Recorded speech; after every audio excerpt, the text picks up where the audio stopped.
Gold, trusted gold buyers. మీరు తాకట్టు పెట్టిన బంగారాన్ని విడిపించి ఈ రోజు ఉన్న మార్కెట్ ధరకు కొనబడను.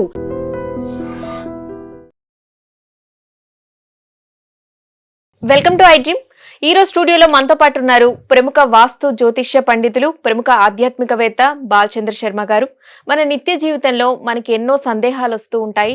అటువంటి సందేహాల్లో కొన్ని సందేహాలు ఈ రోజు నివృత్తి చేసుకునే ప్రయత్నం చేద్దాం, వారితో మాట్లాడేద్దాం. నమస్కారం గురుగారు. నమస్కారం అండి. గురుగారు, ఆడవాళ్ళకి ప్రత్యేకంగా కొన్ని నియమాలు ఉంటాయి. ఇవి చేయకూడదు, తలస్నానం చేయకూడదు, లేదంటే ఇలా ఒక్కొక్క రోజుకి ఒక్కొక్క ప్రత్యేక నియమాలు ఉంటాయి. అయితే మంగళవారం, శుక్రవారం ఆడవాళ్ళు చేయకుండా పనులు ఏంటి గురుగారు? శ్రీమాత్రే నమః, శ్రీ గురుభ్యో నమః. ఆడవాళ్ళని కాదండి, ఎవ్వరూ కూడా మంగళవారము శుక్రవారం నాడు గోర్లు తీయకూడదు, జుట్టు కత్తిరించకూడదు అనేటువంటి నియమం అనేటువంటిది ఉంటుంది. ఇవాళ రేపు ఎవ్వరూ పాటించట్లా. మంగళవారం నాడు సెలూన్ షాప్స్ ఓపెన్ చేస్తున్నారు, పోయి చేయించుకుంటూ ఉన్నారు, తప్పు. వీటితో పాటు ఆడవాళ్ళకు సంబంధించి ప్రత్యేకంగా ఏంటంటే, ఏదైనా సరే ఎక్స్పెరిమెంటల్గా చేసే పనులు కొన్ని ఉంటాయి. మళ్ళీ మళ్ళీ రిపీట్ అవుతాయి అనేటువంటి ఏమైనా ఉంటాయి కదా, అవి ఎట్టి పరిస్థితుల్లో చేయకూడదు. ఎందుకంటే మంగళవారం మారు కోరుకుంటుంది అని అంటారు. ఉదాహరణకు ఎవరికైనా డబ్బు ఇవ్వాలి అనుకోండి, మంగళవారం నాడు ఇవ్వకూడదు. ఆడవాళ్ళే కాదు, ఎవరు కూడా డబ్బు ఇవ్వకూడదు. వృధా ఖర్చులు చేయకూడదు. అనవసరమైనటువంటి వాటిపైన ₹1 కూడా ఆ రోజు స్పెండ్ చేయకూడదు. శుక్రవారం నాడు, మంగళవారం నాడు వీలైతే జీతాలు ఇవ్వండి, అప్పులు తీర్చండి. మీ కింద ఎవరన్నా పనిచేస్తున్న ఇంట్లో పని మనిషి ఉన్నారు, ఆమెకు మీరు జీతం ఇవ్వాలి. మంగళవారం ఇవ్వండి, శుక్రవారం ఇవ్వండి, మంచిది. అలాగే ఏదైనా సరే ప్రాపర్టీ కొంటున్నారు, ఏదైనా గోల్డ్ కొంటున్నారు అనుకోండి, మంగళవారం శుక్రవారం చేయండి, మంచిది. ఇలా కాకుండా ఏవైనా సరే చేయకూడనటువంటిది, మనకి ఈ వస్తువు ఉంటే బాగుండేమో అనుకునే వస్తువుని ఆ రోజు కొనకండి. దానివల్ల ఏమవుతుందంటే మళ్ళీ మళ్ళీ మారు కోరుతూ ఉంటుంది. మంగళవారం శుక్రవారం కూడా, శుక్రవారం లక్ష్మీదేవిని అస్సలు ఇంట్లో కొంతమంది శుక్రవారం డబ్బులు ఇవ్వకూడదు అంటారు. అంత ఇవ్వకూడదు, కానీ జీతం ఇవ్వచ్చు. ఎందుకు అంటే చెప్తా. జీతం ఇవ్వడం వల్ల వాళ్ళు మీ గురించి తిట్టుకుంటారా, మంచిగా అనుకుంటారా? మనం పెట్టే ఖర్చు వల్ల ఒకడు మనం మంచి కోరుకోవాలి ఆ రోజు. అబ్బా మంచి టైంకి ఇచ్చారు, దీనివల్ల నా ఇంట్లో ఇన్ని కష్టాలు తీరుతాయి, మా సార్ ఇలాగే ప్రతిసారి ఇవ్వాలి అనుకుంటే మంచిగా.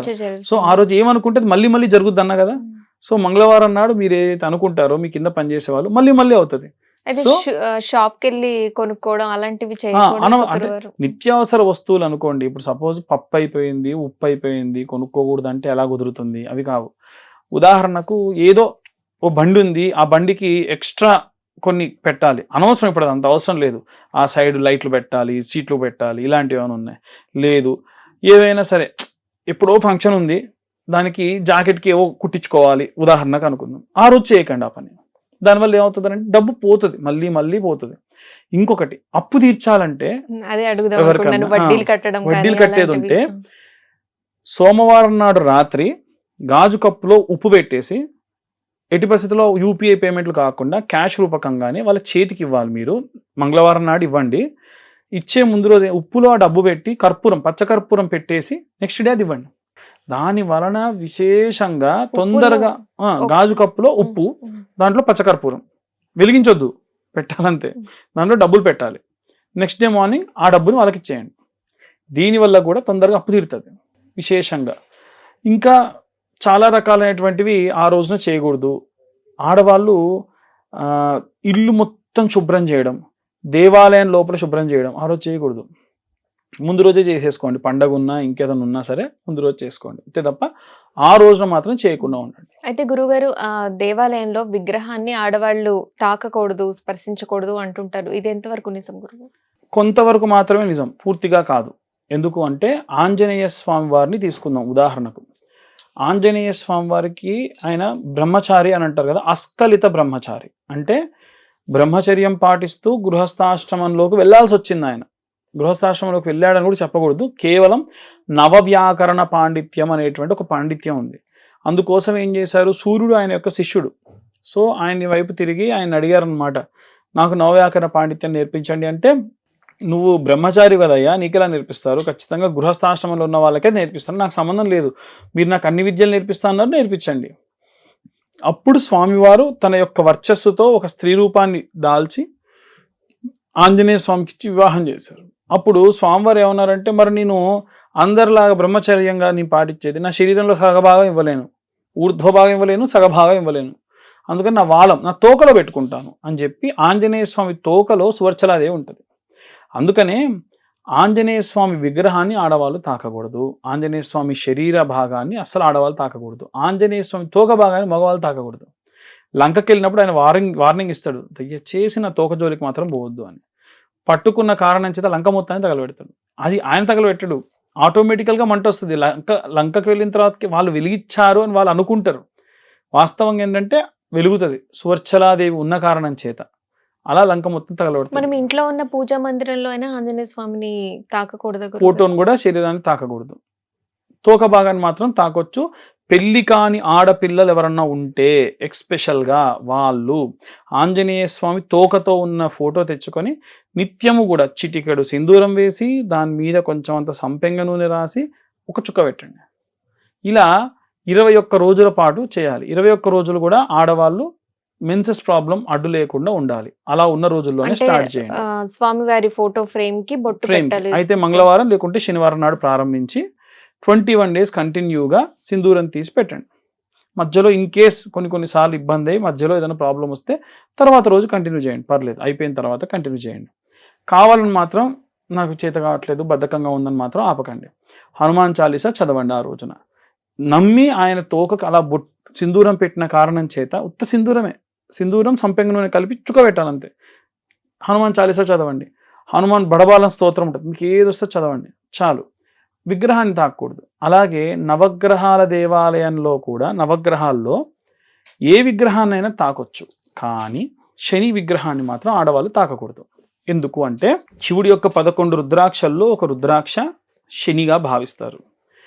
శని లోక కళ్యాణం కోసము విష్ణుమూర్తి వివాహం జరగాలి, కానీ ఒక చిన్న ఆటంకం కలిగింది. ఏంటంటే తన యొక్క లక్ష్మీదేవికి అక్కు ఉంది, మరి అక్క పెళ్లి కానీ చెల్లి పెళ్లి చేయకూడదు కదా, మరి ఎలా అని అంటే అప్పుడు జ్యేష్ఠాదేవిని వివాహం చేసుకునే వాళ్ళు ఎవరో ముందుకు రండి. జ్యేష్ఠాదేవి ఎలా ఉంటుంది, ఇనప గజ్జలు కట్టుకొని నల్లటి వస్త్రాన్ని కట్టుకొని జుట్టంతా విరబూసుకొని కాటుక మొత్తం పూసుకొని చాట చీపురు పట్టుకొని ఇలా కొట్టుకుంటూ తిరుగుతుంది. ఆమెను ఎవరు చేసుకుంటారు, ఆమె ఇంట్లో దీపం వెలిగించేది ఎప్పుడు చీకట్లో కూర్చుంటుంది. శని వచ్చి చెప్పాడు నేను చేసుకుంటా, ఎందుకంటే నాకు ఎప్పుడు కూడా నిత్యము చీకట్లో ఉండే అలవాటు, తల్లిదండ్రులు నన్ను 300 కాంతి సంవత్సరాల దూరంలో వదిలేశారు, కాబట్టి నా ఇల్లా శుభ్రం చేసే పని లేదు, నాకా ఇనుముకు అధిపతినే నేను, చాటా చీపురు నాకు కూడా ఇష్టమే, కాబట్టి నేను చేసుకుంటా అని చేసుకున్నాడు. కానీ ఎప్పుడు శివనామస్మరణ చేస్తూ ఉంటే జ్యేష్ఠాదేవి శపించింది శనిని, ఏమని, నీకెప్పుడు శివనామస్మరణే, కాబట్టి ఏ స్త్రీ అయితే నిన్ను తాకుతుందో ఆమె శని ప్రభావం రెట్టింపవుగాక అని. జాతకంలో శని దోషం ఉంది అంటే శనికి నువ్వుల నూనె పోసారా వస్త్రం కప్పారా, పైనుంచి ఆడవాళ్ళు ఏం చేసినా పొరపాటున తాకినా శని ప్రభావం రెట్టింపు అవుతుంది. కేవలం ఆడవాళ్ళు మాత్రమే, చిన్న పిల్లలు తాకొచ్చు, 4 పదులు 5 పదుల వయసు దాటిన వాళ్ళు తాకొచ్చు. ఎందుకంటే తల్లు ఈ మెన్సెస్ ఉన్నటువంటి ఆడవాళ్ళు ఏ రోజైనా సరే శని విగ్రహాన్ని తాకకూడదు. అంతెందుకండి, అయ్యప్ప మాలలు ఆడవాళ్ళు ఎందుకు వేసుకోకూడదు తెలుసా, 18 మెట్లలో ఒక మెట్టు శని. సో ఈ మధ్య వయస్కులు ఎవరైతే ఉంటారో వాళ్ళు కనుక తగిలితే ఆమె శని ప్రభావం రెట్టింపు అవుతుంది, అందుకని ఆడవాళ్ళు రాకూడదు. చిన్నపిల్లలు వేసుకోరు మాలలో, చూడలా, చిన్నపిల్లలు ఆడపిల్లలు వేసుకుంటారు, పెద్ద ఏజ్ వచ్చిన వాళ్ళు వేసుకుంటారు కదా, మధ్య వయసులో ఎందుకు వేసుకోండి, ఇదే కారణం. చాలా మంది పురుష అహంకారం ఎక్కువైపోయింది, ఒక కోర్టుకి ఎక్కింది, వెళ్తే నీకే నష్టం తల్లి వద్దు అని చెప్పి వార్నింగ్ ఇచ్చారు. కాబట్టి అలా శని విగ్రహాన్ని ఆడవాళ్ళు తాకకూడదు. అయితే గురుగారు శనివారం నలుపు వస్త్రాలు ధరించొచ్చా ధరించకూడదా, చాలా మంది వేసుకోవచ్చు అంటారు, వేసుకోకూడదు అని అంటారు, ఇది ఎంతవరకు కరెక్ట్? మీరు నలుపు వస్త్రం వేశారంటే కాళ్ళకు చెప్పులు వేసుకోకూడదు, ఒకటి ఎప్పుడు భోజనం చేయాలి.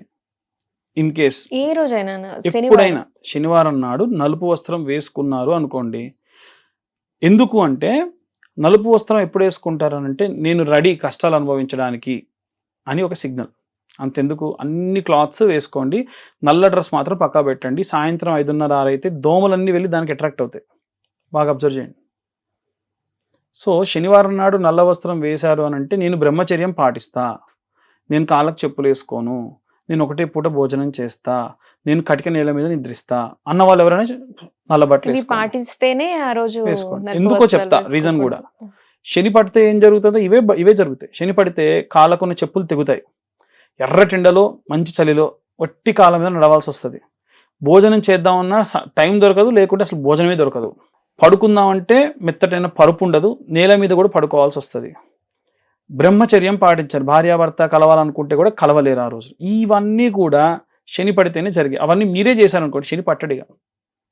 అందుకని అయ్యప్ప స్వామి మాలలు వేసినప్పుడు కూడా అయ్యప్ప శని అంటాడనమాట, నీ మాలలు వేసుకొని ఎవరైతే నేను పడితే ఎలా అయితే ప్రవర్తిస్తారో అలా చేస్తే వారికి శని దోషములు ఉండవు, అష్టమ శని దోషములు ఉండవు అని చెప్తారు. కాబట్టి విగ్రహాన్ని తాకొద్దు, ఇవన్నీ చేయకూడదు అనేటువంటివన్నీ అయితే కూడా. గురుగారు చాలా మంది దేవాలయానికి వెళ్ళినప్పుడు దేవుడు ఎదురుగా పూజారికి ఆశీర్వాదం తీసుకుంటూ ఉంటారు. ఇది తీసుకోవచ్చా గురుగారు?